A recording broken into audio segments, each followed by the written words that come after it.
ക്രിസ്തേശുവിൻ്റെ മഹനീയ നാമത്തിൽ നിങ്ങൾക്കെല്ലാവർക്കും വന്ദനം ചെയ്യാണ്. ഇന്ന് ഞാനൊരു പുതിയ പരമ്പരയിലെ ക്രിസ്തുവിൻ്റെ സാക്ഷിത്വം എന്ന വിഷയത്തെ ആധാരമാക്കി സംസാരിപ്പാൻ തക്കവണ്ണം തുടരുകയാണ്.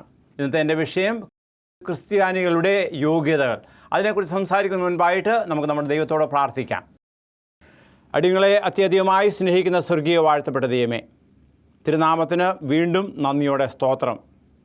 അടിയങ്ങൾ ക്രിസ്ത്യാനികളുടെ സാക്ഷ്യത്തെക്കുറിച്ചുള്ള ആ വിഷയത്തെക്കുറിച്ച് സംസാരിക്കുമ്പോൾ അവിടുന്ന് ഞങ്ങൾക്ക് അത് മനസ്സിലാക്കി തരുവാൻ തക്കവണ്ണം അവിടുത്തെ പരിശുദ്ധാത്മാവ് ഞങ്ങളുടെ ഹൃദയങ്ങൾ പ്രവർത്തിക്കണമേ. തിരുകൃപ എല്ലാവരോടും ഇരിക്കണമെന്ന് യേശുവിൽ കൂടി താഴ്മയോട് വിനയമായി ചോദിക്കുമ്പോൾ കൃപയോടെ കേൾക്കുമാറാകണമേ. ആമേൻ. ക്രിസ്ത്യാനികളുടെ സാക്ഷിത്വം, ക്രിസ്തീയ സാക്ഷിത്വം എന്ന വിഷയത്തെ ആധാരമാക്കി പറയുമ്പോൾ ഞാൻ ആദ്യമായി വായിപ്പാൻ തക്കവണ്ണം പോകുന്നതായ വാക്യം 1 പത്രോസ് 2-ാമത്തെ അധ്യായത്തിൻ്റെ 9-ാമത്തെ വാക്യമാണ്. നിങ്ങളോ അന്ധകാരത്തിൽ നിന്ന് തൻ്റെ അത്ഭുത പ്രകാശത്തിലേക്ക് നിങ്ങളെ വിളിച്ചവൻ്റെ സൽഗുണങ്ങളെ ഘോഷിപ്പാൻ തക്കവണ്ണം തിരഞ്ഞെടുക്കപ്പെട്ട ഒരു ജാതിയും രാജകീയ പുരോഹിത വർഗവും വിശുദ്ധ വംശവും സ്വന്തം ജനവുമാകുന്നു. അത് അപ്പോസ്തലൻ പത്രോസ് ഇത് നമ്മോട് കാഴ്ചവെക്കുന്നത് നമ്മുടേതായ പദവികൾ, ഒരു പ്രത്യേകിച്ച് പറയുമ്പോൾ യേശു ക്രിസ്തുവിനെ അനുഗമിക്കുന്നതായ ഒരു വ്യക്തിക്ക് ഉണ്ടാകുവാനിരിക്കുന്ന ആ നല്ല സാക്ഷിത്വം ഇതിനെക്കുറിച്ചാണ് പറയുന്നത്. എന്നാൽ അതിനോടൊപ്പമായിട്ട് നമുക്ക് കാണുവാനൊക്കെ സാധിക്കുന്നത് അനവധിയായ കാര്യങ്ങളുണ്ട്. പ്രത്യേകിച്ച് പറയുമ്പോൾ ഒരുത്തൻ ക്രിസ്തുവോടുകൂടി ഐഡൻറ്റിഫൈ അല്ലെങ്കിൽ ക്രിസ്തുവിനോട് ചേരുവാൻ തക്കവണ്ണം ആഗ്രഹിക്കുമ്പോൾ അവൻ തൻ്റെ ജീവനെ തന്നെയും കൊടുക്കേണ്ടതായിട്ടുള്ളതായ കാഴ്ചപ്പാടുണ്ട്. പ്രത്യേകിച്ച് വെളിപാടുകാരൻ 2-ാമത്തെ അധ്യായത്തിൽ 3-ാമത്തെ വാക്യത്തിൽ നാം ഇപ്രകാരം വായിക്കുന്നു: നിനക്ക് സഹിഷ്ണുതയുള്ളതും എൻ്റെ നാമനിമിത്തം നീ സഹിച്ചതും തളർന്നു പോകാത്തതും ഞാൻ അറിയുന്നു. അപ്പോൾ ക്രിസ്തീയമായ വിശ്വാസത്തിലേക്ക് കടന്നു വരുമ്പോൾ ആ വ്യക്തി അനവധിയായ, അതായത് യേശു ക്രിസ്തുവിൻ്റെ നാമം വഹിക്കുന്ന വ്യക്തികൾ, അതെ, അവർ അനവധിയായ കഷ്ടതകൾ അവർക്കുണ്ടായേക്കാം. അവർ തളർന്നു പോകാതെ ഇരിക്കേണ്ടതായ ആവശ്യത്തെക്കുറിച്ച്, അതായത് നിനക്ക് സഹിഷ്ണുതയുള്ളതും എൻ്റെ നിമിത്തം നീ സഹിച്ചതും തളർന്നു പോകാത്തതും ഞാൻ അറിയുന്നു എന്ന് വെളിപാടുകാരനായ യോഹന്നാൻ പറയുകയാണ്. ആയതുകൊണ്ട് ക്രിസ്തുവിൻ്റെ നാമം വഹിക്കുമ്പോൾ അത് ഏതാനും ചില കാര്യങ്ങൾ എടുത്ത് ചൂണ്ടിക്കാണിക്കുന്നതായിട്ട് നമുക്ക് കാണുന്നതൊക്കെ സാധിക്കും. അത് ഒന്നാമതായിട്ട് ഒരു ബന്ധം, അതായത് നാമും യേശു ക്രിസ്തുവുമായുള്ളതായ ബന്ധം. അത് ചരിത്രം പഠിക്കുമ്പോൾ യേശു ക്രിസ്തുവിൻ്റെ അനുയായികളായിരുന്ന എല്ലാവരും അവരെ നസ്രയൻ്റെ അനുഗാമികൾ എന്നുള്ള പേരിനാലാണ് അറിയപ്പെട്ടത്. എന്നാൽ തിരുവചനത്തിൽ പ്രത്യേകിച്ച് അപ്പോസ്തല പ്രവൃത്തികൾ നാം വായിക്കുന്നുണ്ട്. അപ്പോസ്തല പ്രവൃത്തികൾ 11:26 ആദ്യം അന്ത്യോക്യയിൽ വെച്ചാണ് ശിഷ്യന്മാർക്ക് ക്രിസ്ത്യാനികളെന്ന പേര് ഉണ്ടായത്. നമുക്കറിയാം, അതുവരെയും അവർ അറിയപ്പെട്ടത് നസ്രയനായ യേശുവിൻ്റെ അനുഗാമികൾ എന്നുള്ളതിനാലായിരുന്നു. എന്നാൽ അന്ത്യോക്യയിൽ വെച്ച് എന്താണ് സംഭവിച്ചത്? അവരെ ക്രിസ്ത്യാനികൾ എന്ന പേര് ഉണ്ടായി. അവിടെ മുതലാണ് ഈ ക്രിസ്ത്യാനി അല്ലെങ്കിൽ ക്രിസ്ത്യൻ ചർച്ച് അല്ലെങ്കിൽ ക്രിസ്തീയ സഭ ഉണ്ടാകുവാൻ തക്കവണ്ണം ഇടയായിത്തീർന്നത്. പിന്നെ അത് നാം കാണിക്കുന്നത് അത് യേശുവുമായുള്ളതായ അവരുടെ ബന്ധമാണ്. അതുപോലെ തന്നെ ഇറ്റ് റിവീൽസ് ആറ്റിറ്റ്യൂഡ്, അവരുടെ മനോഭാവം, അവരുടെ അനുഭാവം എന്തായിരുന്നു അത് നമുക്ക് വായിക്കാൻ തക്കവണ്ണം സാധിക്കും. അപ്പോസ്തല പ്രവൃത്തികൾ 24-ാമത്തെ അധ്യായത്തിലെ 14-ാമത്തെ വാക്യത്തിൽ ഞാൻ വായിക്കുന്നു: എന്നാൽ ഒന്ന് ഞാൻ സമ്മതിക്കുന്നു, മതഭേദം എന്നിവർ പറയുന്ന മാർഗപ്രകാരം ഞാൻ പിതാക്കന്മാരുടെ ദൈവത്തെ ആരാധിക്കുകയും ന്യായപ്രമാണങ്ങളിലും പ്രവാചക പുസ്തകങ്ങളിലും എഴുതിയിരിക്കുന്നതൊക്കെയും വിശ്വസിക്കുകയും ചെയ്യുന്നു എന്ന് അപ്പോസ്തലനായ പൗലോസ് പറയുകയുണ്ടായി. അപ്പോൾ ഒരു ആറ്റിറ്റ്യൂഡ് അല്ലെങ്കിൽ അവരുടെ മനോഭാവം എപ്രകാരമുള്ളായിരുന്നു അതിനെക്കുറിച്ച് പറയുന്നത്: ഞാൻ പിതാക്കന്മാരുടെ ദൈവത്തെ ആരാധിക്കുകയും ന്യായപ്രമാണത്തിലും പ്രവാചകന്മാരിലും എഴുതിയിരിക്കുന്നതൊക്കെയും വിശ്വസിക്കുന്നു. അപ്പോൾ അവർക്ക് വലിയ വ്യത്യാസമൊന്നുമില്ലായിരുന്നു. എന്നാൽ അവർ യേശുവിൽ വിശ്വസിച്ചു, യേശുവിനെ അംഗീകരിച്ചു. ആ ഒരു വ്യത്യാസം മാത്രമാണ്. ആയതുപോലെ തന്നെ അവരുടെ സേവന മനോഭാവത്തിലും വ്യത്യാസമുണ്ടായിരുന്നു. നമുക്ക് വായിക്കാം, കൊരിന്ത്യ ലേഖനം 1 കൊരിന്ത്യർ 1:17 പറയുന്നത്, 18 വായിക്കുന്നത്: സുവിശേഷം അറിയിപ്പാൻ അത്രേ ക്രിസ്തു എന്നെ അയച്ചത്. അപ്പോൾ അവിടെ അവരുടേതായ ആറ്റിറ്റ്യൂഡ്, അവരുടെ ഇടപാടിൽ, അതായത് ക്രിസ്തീയ സേവനത്തിൽ അവരുടെ ഭാവം എന്തായിരുന്നു? സുവിശേഷം മറ്റുള്ളവരെ അറിയിക്കുക. അതെ, ആ സുവിശേഷത്തെക്കുറിച്ച് പറയുമ്പോൾ ക്രൂശിൻ്റെ വചനം നശിച്ചു പോകുന്നവർക്ക് ഭോഷത്വവും രക്ഷിക്കപ്പെടുന്ന നമുക്കോ അത് ദൈവശക്തിയുമാകുന്നു. അപ്പോൾ സുവിശേഷം മറ്റുള്ളവരോട് പറയുക എന്നുള്ളതായ സാക്ഷിത്വം ക്രിസ്തീയ സാക്ഷിത്വമാണ്. അപ്പോൾ അതുകൊണ്ട് അവരുടെ ജീവിതത്തിൽ മൊത്തമായിട്ട് ഒരു മാറ്റം, പ്രത്യേകിച്ച് പറയുമ്പോൾ അവരുടെ ബന്ധം, അതുപോലെ തന്നെ അവരുടെ മനോഭാവം, അതുപോലെ അവരുടെ സേവനം, ഈ 3 പറയപ്പെട്ട കാര്യങ്ങളിലും അവർ ക്രിസ്തു ജീവിച്ചതുപോലെ അല്ലെങ്കിൽ ക്രിസ്തുവിനെ പോലെ ആയിരിക്കുക എന്നുള്ളതായിരുന്നു. അത് പ്രത്യേകിച്ച് എന്താണ് ഈ ക്രിസ്തുവിനെ പോലെ ആകുക എന്നുള്ളതിൻ്റെ യോഗ്യതകൾ എന്തൊക്കെയാണ് എന്ന് നമുക്ക് ചിന്തിക്കാം. നമുക്കറിയാം, അതായത് ഒന്നാമതായിട്ട് നാം ചെയ്യേണ്ടത് യേശു ക്രിസ്തുവിൽ നാം വിശ്വസിക്കണം. യേശു ക്രിസ്തുവിൽ നാം പൂർണ്ണമായിട്ട് വിശ്വസിക്കുക എന്ന് പറയുമ്പോൾ അതിന് അവിടെ പകുതി അല്ലെങ്കിൽ 50% എന്നുള്ളതില്ല. പൂർണ്ണമായിട്ടും യേശു ക്രിസ്തുവിനെ വിശ്വസിക്കണം. പ്രത്യേകിച്ച് അപ്പോസ്തല പ്രവൃത്തികളിൽ 8-ാമത്തെ അധ്യായത്തിൽ ഒരു കാര്യം വിവരിക്കുന്നുണ്ട്. അതേ പറയുന്നത്, ഫിലിപ്പോസ് എന്ന് പറയുന്ന ആ ഒരു ഷണൻ യെരുശലേം ദേവാലയത്തിൽ അത് ദൈവത്തെ ആരാധിപ്പാൻ തക്കവണ്ണം അത് എത്യോപ്യ രാജ്യത്തു നിന്ന് വരികയുണ്ടായി. അവിടെ വന്നിട്ട് ഫിലിപ്പോസിനെ കുറിച്ച് പറയുമ്പോൾ എത്യോപ്യക്കാരനായ ഷണൻ അത് താൻ ദൈവവിശ്വാസിയായിരുന്നു. ആ ദൈവവിശ്വാസിയായ മനുഷ്യൻ അത് ദൈവത്തോട് പ്രാർത്ഥിപ്പാൻ തക്കവണ്ണം പ്രത്യേകിച്ച് യഹോവയായ ദൈവത്തിൽ വിശ്വസിച്ചിരുന്ന ഒരു വ്യക്തിയായിരുന്നു. അതുകൊണ്ടാണ് യെരുശലേം ദേവാലയത്തിൽ ആരാധനയ്ക്കായിട്ട് അത് പ്രാർത്ഥനയ്ക്കായിട്ട് അവിടെ വന്നത്. അങ്ങനെ താൻ അവിടെ വന്നു, പ്രാർത്ഥന കഴിഞ്ഞ് പോവുകയായിരുന്നു. പോകുന്ന വഴിയിൽ താൻ വേദപുസ്തകത്തിൻ്റെ, പഴയ നിയമ പുസ്തകത്തിലെ ചുരുളുകളെടുത്ത് വായിക്കുകയായിരുന്നു. ആ വായിച്ചതായ സമയത്ത് ദൈവത്തിൻ്റെ ആത്മാവാൽ പ്രേരിതനായി ഫിലിപ്പോസ് അവൻ്റെ അടുത്ത് വന്നു. അപ്പോൾ നീ വായിക്കുന്നത് എനിക്ക് മനസ്സിലാകുന്നുണ്ടോ എന്ന് ചോദിച്ചപ്പോൾ അവൻ പറഞ്ഞു, ആരെങ്കിലും അത് പറഞ്ഞു തരാതെ ഞാനങ്ങനെ മനസ്സിലാക്കും. അപ്പോൾ ആ അവസരത്തിൽ ഫിലിപ്പോസ് തന്നോടൊപ്പം ചേർന്ന് ഈ പറയപ്പെട്ട അതായത് താൻ വായിച്ചതായ കാര്യങ്ങളൊക്കെയും വിവരിക്കുന്നതായ വിവരണമാണ് ഇവിടെ അപ്പോസ്തല പ്രവൃത്തിയിൽ 8-ാമത്തെ അധ്യായത്തിൽ നമുക്ക് കാണുവാൻ കൊണ്ട് സാധിക്കുന്നത്. അപ്പോൾ അത് യേശു ക്രിസ്തുവിനെ കുറിച്ചുള്ളതായ കാര്യങ്ങളൊക്കെയും അവിടെ താൻ പറഞ്ഞു കൊടുക്കുകയാണ്. പറഞ്ഞു കൊടുത്തതിന് ശേഷം അത് 8-ാമത്തെ അധ്യായത്തിൽ 37-ാമത്തെ വാക്യം ഞാൻ വായിക്കുകയാണ്. അതിന് ഫിലിപ്പോസ്, നീ പൂർണ്ണ ഹൃദയത്തോടെ വിശ്വസിക്കുന്നുവോ എങ്കിൽ ആവാമെന്ന് പറഞ്ഞു. നമുക്കറിയാം അതിൻ്റെ പശ്ചാത്തലം ഇതാണ്. അതായത് ഒരു വെള്ളമുള്ള ഒരു സ്ഥലത്ത് വന്നു. അവിടെ വന്നപ്പോൾ ഷണ്ണൻ പറയുകയാണ്, അതേ വെള്ളമുണ്ട്, സ്നാനപ്പെടുന്നതിന് എന്തെങ്കിലും ബുദ്ധിമുട്ടുണ്ടോ, തടസ്സമുണ്ടോ എന്ന് ചോദിച്ചു. അപ്പോഴാണ് ഫിലിപ്പോസ് ഇപ്രകാരം പറയുന്നത്, നീ പൂർണ്ണ ഹൃദയത്തോടെ വിശ്വസിക്കുന്നെങ്കിൽ ആകാം എന്ന് പറഞ്ഞു. യേശു ക്രിസ്തു ദൈവം എന്ന് പൂർണ്ണ ഹൃദയത്തോടെ അവൻ വിശ്വസിക്കണം. അപ്പോൾ അവൻ പറയുകയാണ്, യേശു ക്രിസ്തു ദൈവപുത്രൻ ഞാൻ വിശ്വസിക്കുന്നു എന്ന് അവൻ ഉത്തരം പറഞ്ഞു. അതിനുശേഷം നടന്ന സംഭവം എന്തായിരുന്നു? അതായത് ഷണ്ണനും ഫിലിപ്പോസും അവിടെ വെള്ളത്തിൽ ഇരുന്നു. അങ്ങനെ ഷണ്ണനെ ഫിലിപ്പോസ് സ്നാനം കഴിപ്പിക്കുന്നതായുള്ള ഒരു കാഴ്ച. അപ്പോൾ ഒരു വ്യക്തി ക്രിസ്തീയ വിശ്വാസത്തിൽ ആകുന്നതിന് അല്ലെങ്കിൽ ആകണമെന്നുണ്ടെങ്കിൽ പൂർണ്ണമായിട്ടും വിശ്വസിക്കണം. അപ്പോൾ വിശ്വാസമില്ലാതെ കാര്യങ്ങളൊന്നും നടക്കുകയില്ല. അതുപോലെ തന്നെ അപ്പോസ്തലനായ പൗലോസിൻ്റെ ജീവിതാനുഭവത്തെ കുറിച്ച് പറയുന്നത്, അതായത് 1 തിമോത്തി 1:15 ഞാൻ വായിക്കുന്നത്, യേശു ക്രിസ്തു പാപികളെ രക്ഷിപ്പാൻ ലോകത്തിൽ വന്നു എന്നുള്ളത് വിശ്വാസ്യവും എല്ലാവർക്കും അംഗീകരിപ്പാൻ യോഗ്യമായ വചനം തന്നെ. അതെ, അങ്ങനെ ആ യേശു ക്രിസ്തുവിനെ അവരുടെ സ്വന്തം രക്ഷിതാവായിട്ട് അത് പൂർണ്ണ ഹൃദയത്തോടെ വിശ്വസിക്കണം. എങ്കിൽ മാത്രമേ ഒരുത്തിന് ക്രിസ്തുവുമായിട്ടുള്ളതായ ബന്ധം തുടരുവാൻ തക്കമുള്ള അതിനുള്ള യോഗ്യത ഉള്ളവരായി തീരുകയുള്ളൂ. വീണ്ടും നാം വായിക്കുന്നുണ്ട്, അതായത് ആയതുപോലെ തന്നെ അവരുടെ വാക്കിനാലും അവരുടെ പ്രവൃത്തികളാലും യേശു ക്രിസ്തുവിനെ ഏറ്റുപറയുക എന്നുള്ളത്. അതിനെക്കുറിച്ച് 1 യോഹന്നാൻ 4 ഞാൻ വായിക്കുന്നത്, യേശുവിനെ സ്വീകരിക്കാത്ത യാതൊരു ആത്മാവും ദൈവത്തിൽ നിന്നുള്ളതല്ല. അപ്പോൾ ഒരു ക്രിസ്ത്യാനിയുടെ പ്രാഥമികമായ യോഗ്യത ഇത് മാത്രമാണ്. എന്താണ്? യേശു ക്രിസ്തുവിനെ സ്വന്തം രക്ഷിതാവായി അല്ലെങ്കിൽ യേശു ക്രിസ്തുവിൻ്റെ നാമത്തെ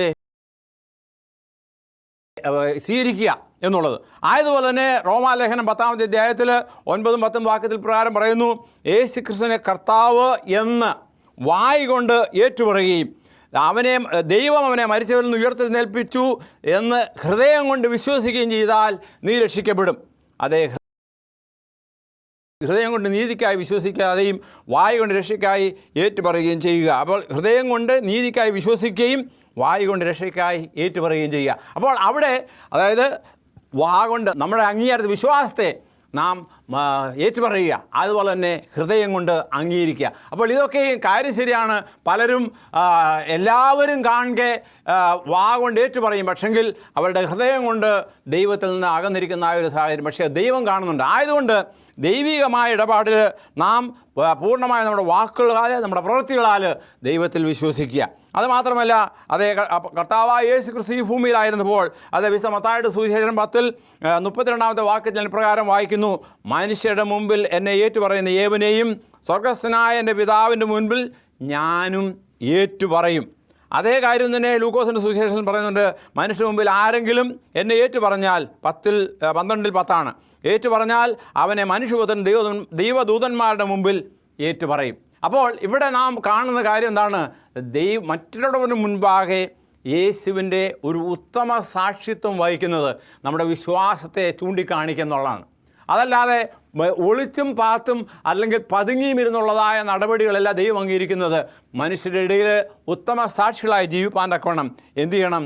നാം അവരുടെ മുൻപാകെ യേശു ക്രിസ്തുവിൻ്റെ സാക്ഷികളായിട്ട് ജീവിക്കേണ്ടതായ ആവശ്യമുണ്ട്. ആയതുപോലെ തന്നെ അവൻ്റെ ഒരു വിശ്വസ്തനായ സാക്ഷിയായി അല്ലെങ്കിൽ യേശുവിൻ്റെ അനുയായികയായി, പ്രത്യേകിച്ച് പറയുമ്പോൾ നമുക്കറിയാം 12 ശിഷ്യന്മാരുണ്ടായിരുന്നു. ഈ 12 പേർ കൂടാതെ തന്നെ 70 പേരുണ്ടായിരുന്നു.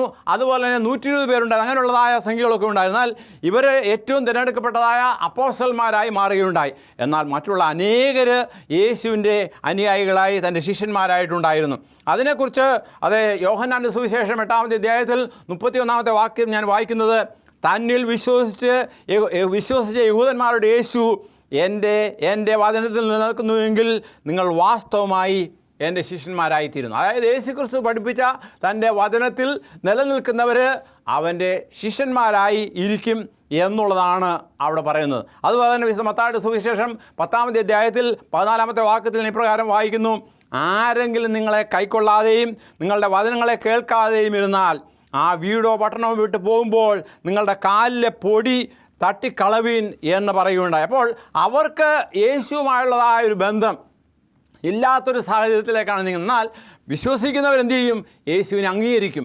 അവൻ്റെ വാക്കുകളൊക്കെയും അവരുടെ ജീവിതത്തിൻ്റെ ഭാഗമായി തീരും. അപ്പോൾ ഇത് വളരെ അത്യാവശ്യമായൊരു കാര്യമാണ്. അതായത് യേശുവിൻ്റെ സാക്ഷിത്വമായി യേശുവിൻ്റെ ക്രിസ്ത്യാനിയായി ജീവിക്കുമ്പോൾ കണിശമായിട്ടും യേശുവിൻ്റെ ഉത്തമ സാക്ഷികളായി തീരണം. അതുപോലെ തന്നെ പിന്നീട് തൻ്റെ ശിഷ്യന്മാരോടായിട്ട് താൻ ഇപ്രകാരം പറയുകയുണ്ടായി, നാം സ്വയം ത്യജിക്കണം. അതിനെക്കുറിച്ച് വിശുദ്ധ മത്തായിയുടെ സുവിശേഷം 16-ാമത്തെ അധ്യായത്തിൽ 24 നാം വായിക്കുന്നത്, പിന്നെ യേശു ശിഷ്യന്മാരോട് പറഞ്ഞത്, ഒരുത്തൻ എൻ്റെ പിന്നാലെ വരുവാൻ ഇച്ഛിച്ചാൽ തന്നെത്താൻ ത്യജിച്ച് തൻ്റെ ക്രൂശ് എടുത്ത് എന്നെ അനുഗമിക്കട്ടെ. അപ്പോൾ ക്രൂശ് എടുത്ത് അല്ലെങ്കിൽ തന്നെത്താൻ ത്യജിച്ച് ക്രൂശ് എടുക്കുന്ന ഒരു സാഹചര്യമാണ്. അതായത് ഇപ്പം നമുക്കറിയാം, മനുഷ്യരിൽ ഈ സ്വയം അല്ലെങ്കിൽ ഞാൻ എന്ന ഭാവം വളരെ അധികമുണ്ട്. പ്രത്യേകിച്ച് പറയുമ്പോൾ ഏത് സാഹചര്യത്തിലും ഞാൻ, എൻ്റേത്, എനിക്കുള്ളത്. എന്നാൽ യേശു ക്രിസ്തുവിനുള്ളതായ ഒരു വ്യക്തിയാകട്ടെ ഈ ഞാൻ എന്ന ഭാവം മാറി, അതായത് സ്വയം ത്യജിക്കുക, പിന്നെ ക്രൂശ് എടുക്കുക. അപ്പോൾ അവിടെ 2 കാര്യങ്ങളാണ്. അതായത് സ്വയമായിട്ട്, അതായത് ഞാൻ എന്ന ഭാവം, നമുക്കറിയാം ഈ സിൻ എന്നുള്ളതായ ഇംഗ്ലീഷ് വാക്കിൻ്റെ മധ്യത്തെ അക്ഷരം, അതിൻ്റെ മധ്യഭാഗത്തുള്ളതായ അക്ഷരം എന്താണ്? ഐ എന്നുള്ളതാണ്. അപ്പോൾ ആ ഐ എന്നുള്ളതായത് ഞാൻ എന്നതായ ഭാവം നമ്മിൽ നിന്ന് പൂർണ്ണമായിട്ട് മാറിയിട്ട്, അതായത് യേശു ക്രിസ്തുവിൻ്റെ ക്രൂശ് എടുത്ത് അവനെ അനുഗമിക്കുക. അതായത് വീണ്ടും മത്തായിയുടെ സുവിശേഷം 10:38 പറയുന്നത്, തൻ്റെ ക്രൂശ് എടുത്ത് എന്നെ അനുഗമിക്കാത്തവൻ എനിക്ക് യോഗ്യനല്ല. അപ്പോൾ യേശു ക്രിസ്തുവിൻ്റെ ക്രൂശ് എടുക്കുക എന്ന് പറയുമ്പോൾ അതൊരു വലിയൊരു വിഷയമാണ്. അതിനെക്കുറിച്ച് ഞാൻ പറയുന്നില്ല. പക്ഷെങ്കിൽ യേശു ക്രിസ്തു ഈ ഭൂമിയിലായിരുന്നപ്പോൾ എങ്ങനെ ജീവിച്ചുവോ, താൻ എത്രമാത്രം കഷ്ടത സഹിച്ചുവോ, ആയതുപോലെ തന്നെ നാമും ജീവിക്കേണ്ടതാണ്. അതായത് പലപ്പോഴും നമുക്കറിയാം, ക്രിസ്തീയ ശിഷ്യന്മാർക്ക് വളരെ അധികമായ പ്രയാസങ്ങളുണ്ടായിരുന്നു. ഓരോ ശിഷ്യന്മാരുടെയും അന്ത്യത്തെക്കുറിച്ച് പറയുമ്പോൾ പത്രോസിനെ തലകീഴായിട്ട് ക്രൂശീകരിച്ചു, അതുപോലെ വാളുകൊണ്ട് വെട്ടി, അങ്ങനെയുള്ളതായ അനവധിയായ പ്രയാസങ്ങളിലൂടെ അവർ കടന്നുപോയി. ആദ്യ നൂറ്റാണ്ടിൽ തന്നെയും ദൈവത്തിൻ്റെ യേശുവിൻ്റെ അനുഗാമികൾക്ക് വളരെയധികം പ്രയാസങ്ങളുണ്ടായിരുന്നു. എന്നാൽ ഇതൊക്കെയും അവരെക്കുറിച്ച് അപ്പോസ്തലനായ പൗലോസ് പ്രകാരമാണ് പറയുന്നത്. ഗലാത്യ ലേഖനം 6-ാമത്തെ അധ്യായത്തിൽ 17-ാമത്തെ വാക്യം ഞാൻ വായിക്കുന്നു, ഞാൻ, അതായത് അപ്പോസ്തലനായ പൗലോസ് പറയാണ്, ഞാൻ യേശുവിൻ്റെ ചൂടടയാളം എൻ്റെ ശരീരത്തിൽ വഹിച്ചു. അപ്പോൾ നമുക്കറിയാം അപ്പോസ്തലനായ പൗലോസിൻ്റെ ജീവിതത്തെക്കുറിച്ച് പഠിക്കുമ്പോൾ താൻ എത്രമാത്രം കഷ്ടത്തിലൂടെ, എത്രമാത്രം പ്രയാസത്തിലൂടെ കടന്നുപോയി. അപ്പോൾ അതൊക്കെയും ചൂണ്ടിക്കാണിക്കുന്ന മറ്റൊന്നുമല്ല, യേശുവിൻ്റെ ക്രൂശ് അല്ലെങ്കിൽ എടുക്കുക എന്നുള്ളത് അതേ കഷ്ടതയും പ്രയാസം ഈ ഭൂമിയിൽ, അതേ നഗ്നത, പട്ടിണി, അങ്ങനെയുള്ള അനേക കാര്യങ്ങളിലൂടെ അപ്പോസ്തലനായ പൗലോസ് കടന്നു പോയി. അതുകൊണ്ടാണ് അതേ അപ്പോസ്തലനായ പൗലോസിന് ഇപ്രകാരം പറഞ്ഞത്, ഞാൻ യേശുവിൻ്റെ ചൂടടയാളം എൻ്റെ ശരീരത്തിൽ വഹിക്കുന്നു. അതായത് glad to bear the marks of Christ in the body. അപ്പോൾ യേശു ക്രിസ്തുവിൻ്റെ ആ ആണിപ്പുള്ളതായ കരങ്ങൾ, അതുപോലുള്ളതായ അടയാളങ്ങൾ അതേ ക്രിസ്തീയ വിശ്വാസികൾക്ക് പലപ്പോഴും ഉണ്ടായേക്കാം. എന്നാൽ അത് വഹിക്കുന്നത് അതൊരു നന്മയായിട്ട്, അതൊരു നിന്ദയായിട്ടല്ല, പിന്നെയോ അതൊരു പുകഴ്ചയായിട്ട് മാറണം. അതാണ് ഇവിടെ ക്രിസ്തുവിൻ്റെ ക്രൂശ് വഹിക്കുക, സ്വയമായി ത്യജിക്കുക എന്നൊക്കെയും പറയുമ്പോൾ. ആയതുപോലെ തന്നെ പറയുന്നത്, അതായത് യേശു ക്രിസ്തുവിനെ അനുഗമിക്കുന്നവർ എന്ത് ചെയ്യണം? അവൻ്റെ ദൈവികമായ നിയമങ്ങളൊക്കെയും അനുസരിക്കണം. അതായത് കർത്താവായ യേശു ക്രിസ്തു വീണ്ടും പറയുകയുണ്ടായി, ലൂക്കോസിൻ്റെ സുവിശേഷം 6:46 ഞാൻ വായിക്കുന്നു, നിങ്ങൾ എന്നെ കർത്താവേ കർത്താവേ എന്ന് വിളിക്കുകയും ഞാൻ പറയുന്നത് ചെയ്യാതിരിക്കുകയും ചെയ്യുന്നത് എന്ത്? അപ്പോൾ കർത്താവായ യേശു ക്രിസ്തു പറഞ്ഞതുപോലെ ജീവിക്കേണ്ടതായ ഒരാവശ്യം ഓരോ ക്രിസ്തീയ വിശ്വാസിക്കുമുണ്ട്. അതില്ലാതെയാണെങ്കിൽ, അല്ലെങ്കിൽ അത് ചെയ്യാതിരിക്കുകയാണെങ്കിൽ, അതേ കർത്താവേ കർത്താവേ എന്ന് വിളിക്കുന്നതുകൊണ്ട് യാതൊരു പ്രയോജനവുമില്ല. യോഹന്നാൻ്റെ സുവിശേഷത്തിൽ നാം വായിക്കുന്നുണ്ട്, അതെ തന്നിൽ വിശ്വസിച്ച യഹൂദന്മാരോട് യേശു, എൻ്റെ വചനത്തിൽ നിലനിൽക്കുന്നുവെങ്കിൽ നിങ്ങൾ വാസ്തവമായിട്ട് എൻ്റെ ശിഷ്യന്മാരാകുന്നു.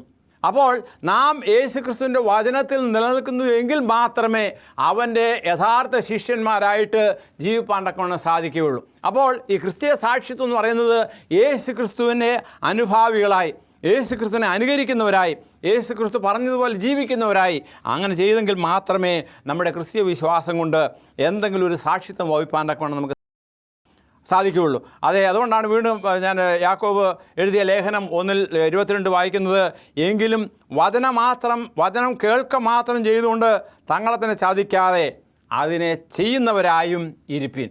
നമുക്കറിയാം, അതെ യേശു ക്രിസ്തുവിൻ്റെ കാലത്ത് ജീവിച്ചിരുന്ന പരീശന്മാരൊക്കെയും അവർ പുറം മോടിയായിട്ട്, അല്ലെങ്കിൽ പുറമേ അവർ ദൈവത്തിൻ്റെ കൽപ്പനയ്ക്ക് വേണ്ടുന്നവരാണ്, പക്ഷേ അവരുടെ ഉള്ളുകൊണ്ട് അവർ ദൈവമായിട്ട് യാതൊരു ബന്ധവുമില്ലായിരുന്നു. അതുകൊണ്ടാണ് അവരെ വെള്ളതേച്ച ശവക്കല്ലറുകളെ എന്ന് കർത്താവായ യേശു ക്രിസ്തു വിളിച്ചത്. കാരണം അവർ പുറത്ത് നല്ല വൈറ്റ് വാഷ് ചെയ്ത് നല്ല പെയിൻ്റ് അടിച്ച് കാണാൻ നല്ല ഭംഗിയാണ്, പക്ഷേ അവരുടെ ഉള്ളുകൊണ്ട് അത് നീറി ദ്രവിച്ച് വല്ലാണ്ടിരിക്കുന്ന ആ ഒരു സാഹചര്യമാണ്. അപ്പോൾ അങ്ങനെയുള്ളവരായിരിക്കാനല്ല ദൈവം ആഗ്രഹിക്കുന്നത്. എൻ്റെ വചനം കേൾക്കുക മാത്രം ചെയ്തുകൊണ്ട് തങ്ങളെ തന്നെ ചതിക്കാതെ അതിനെ ചെയ്യുന്നവരായി ഇരിക്കുക എന്നാണ് കർത്താവായ യേശു ക്രിസ്തു നമ്മോട് അനുശാസിക്കുന്നത്. ആയതുകൊണ്ട് ക്രിസ്തുവിൻ്റെ സാക്ഷികളായി ജീവിച്ചിരിക്കുന്നവർക്ക് അനവധിയായ കഷ്ടതകളുണ്ട്, എന്നാൽ അവർക്ക് അനവധിയായ പദവികളുമുണ്ട്. നമുക്ക് അനുഗ്രഹങ്ങളുണ്ട്. അതിനെക്കുറിച്ച് നമുക്ക് സ്വല്പമായിട്ട് ചിന്തിക്കാം. പ്രത്യേകിച്ച് പറയുമ്പോൾ യേശു ക്രിസ്തുവിൽ വിശ്വസിക്കുന്നവർക്ക് നമുക്കറിയാം, യോഹന്നാൻ്റെ സുവിശേഷം 3:14 പറയുന്നത്, തന്നെ വിശ്വസിക്കുന്നവർക്ക് എന്തുണ്ട്? നിത്യജീവനുണ്ട്. അതായത് അവർക്ക് പാപത്തിൽ നിന്ന് വിടുതലുണ്ട് എന്നവിടെ പറയുകയാണ്. മത്തായിയുടെ സുവിശേഷം 1:21 നാം വായിക്കുന്നത്, അവൻ തൻ്റെ ജനത്തെ അവരുടെ പാപങ്ങളിൽ നിന്ന് വിടുവിപ്പാനിരിക്കുകൊണ്ട്, അതായത് യേശു ക്രിസ്തു ഈ ഭൂമിയിൽ വന്നത് തൻ്റെ ജനത്തെ അവരുടെ പാപങ്ങളിൽ നിന്ന് വിടുവിപ്പാൻ വേണ്ടിയാണ്. അതുപോലെ തന്നെ അവരെക്കുറിച്ച് അപ്പോസ്തലനായ പൗലോസ് പറയുമ്പോൾ റോമാലേഖനം 8-ാം അധ്യായത്തിൽ നാം വായിക്കുന്നത്, അതുകൊണ്ട് ഇപ്പോൾ യേശുക്രിസ്തുവിലുള്ള യേശുക്രിസ്തുവിലുള്ളവർക്ക് ഒരു ശിക്ഷാവിധിയുമില്ല. അപ്പോൾ ദൈവത്തിൽ നിന്ന്, അതായത് പാപത്തിൻ്റെ ശമ്പളമായ മരണത്തിൽ നിന്നും അല്ലെങ്കിൽ നിത്യനാശത്തിൽ നിന്നും അവർക്ക് വിടുതലുണ്ട്. നാം മരിച്ചാലും ജീവിക്കും.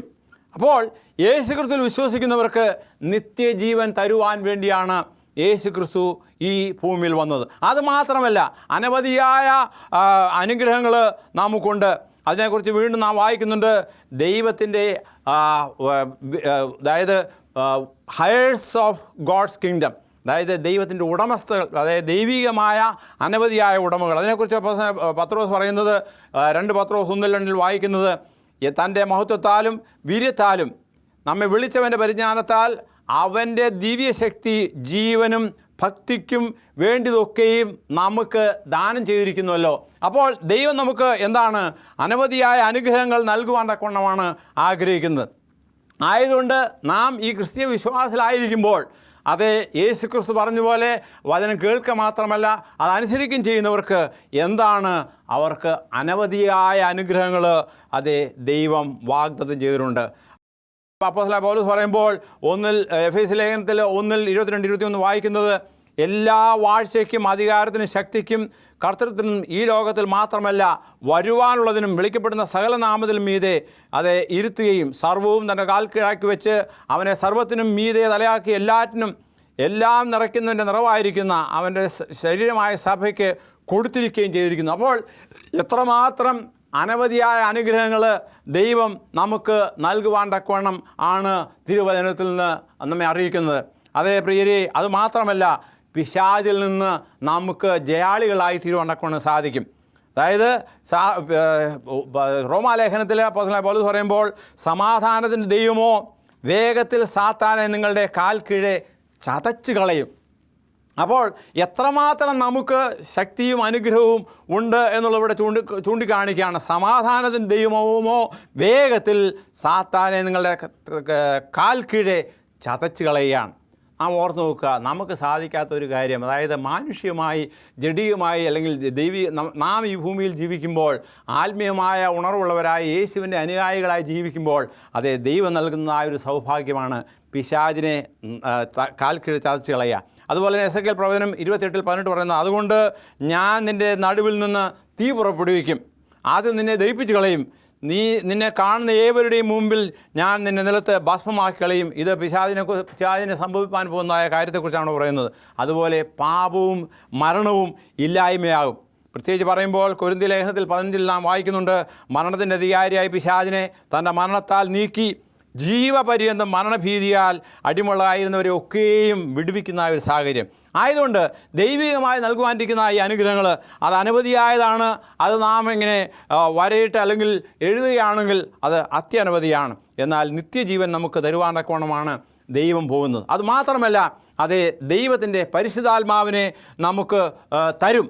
ആയതുകൊണ്ട് എന്താണ് അപ്പോസ്തല പ്രവൃത്തിയിൽ നാം വായിക്കുന്നത്, യേശുക്രിസ്തുവിന്റെ നാമത്തിൽ സ്നാനമേൽപ്പീൻ, എന്നാൽ പരിശുദ്ധാത്മാവ് എന്ന ദാനം ലഭിക്കും. ആയതുകൊണ്ട് നാം എന്താണ് ചെയ്യേണ്ടത്? നമ്മെ തന്നെ പൂർണ്ണമായിട്ട് ദൈവസന്നിധിയിൽ താഴ്ത്തുക. അതെ, ഈ ഭൂമിയിൽ അനവധിയായ ഒഴിവ് കഴിവുകൾ പറയുവാൻ സാധിക്കും. എന്നാൽ ഈ ഒഴിവുകൾക്കും അതീതമായിട്ട് നമുക്ക് ജീവിക്കണം. കാരണം ഇപ്പോൾ അതേ അപ്പോസ്തലനായ പൗലോസ് പറയുമ്പോൾ, ഇപ്പോഴാകുന്നു സുപ്രസാദകാലം, ഇപ്പോഴാകുന്നു രക്ഷാ ദിവസം. ആയതുകൊണ്ട് നാം നമ്മെ തന്നെ താഴ്ത്തി യേശുവിന് ഉത്തമ സാക്ഷികളായി ജീവിപ്പാൻ ദൈവം നമ്മെ ഓരോരുത്തരെയും സഹായിക്കട്ടെ, അനുഗ്രഹിക്കട്ടെ. അതേ, എൻ്റെ എന്താണ് തിരുവചനത്തിൽ കാണുന്നത്, അതായത് ദൈവം നമുക്ക് വെച്ചിരിക്കുന്നതായ ആ അനുഗ്രഹങ്ങൾ പ്രാപിപ്പാൻ തക്കവണ്ണം നാം ഒരുങ്ങിയിട്ടുണ്ടോ എന്ന് ചിന്തിക്കുക. നമുക്ക് നമ്മുടെ ദൈവത്തോട് പ്രാർത്ഥിക്കാം. അടിയങ്ങളെ അത്യധികമായി സ്നേഹിക്കുന്ന സ്വർഗീയ വാഴ്ത്തപ്പെട്ട ദൈവമേ, പരിശുദ്ധ നാമത്തിന് നന്ദിയോടെ സ്തോത്രം. അടിയങ്ങൾക്ക് ഇന്ന് കേട്ടതായ ഈ തിരുവചന ഭാഗങ്ങൾ അതേ ഒരു ക്രിസ്ത്യാനിയുടെ ഉത്തമ സാക്ഷികളായി ജീവിപ്പാൻ തക്കവണ്ണം അടിയങ്ങൾ തീരുമാനിക്കുമ്പോൾ ദൈവത്തിൻ്റെ ശക്തി ഞങ്ങൾക്കുണ്ടാകും, ദൈവത്തിൻ്റെ അനുഗ്രഹങ്ങളുണ്ടാകും. അത് പ്രാപിച്ചുകൊണ്ട് അതേ ദൈവിക ഭവനത്തിൻ്റെ ഉടമകളായി തീരുവാൻ, അത് ദൈവം ഞങ്ങൾക്ക് ഒരുക്കിയിരിക്കുന്ന ആ നിത്യരാജ്യം പ്രാപിപ്പാൻ കർത്താവ് ഞങ്ങളെ ഓരോരുത്തരെയും ഒരുക്കണമെന്ന് യേശുവിൽ കൂടി താഴ്മയുടമേനയുമായി ചോദിക്കുമ്പോൾ കൃപയോടെ കേൾക്കുമാറാകണമേ. ആമേൻ. എന്നെ കേട്ട എല്ലാവരോടും പ്രത്യേകിച്ച് നന്ദി പറയുന്നു.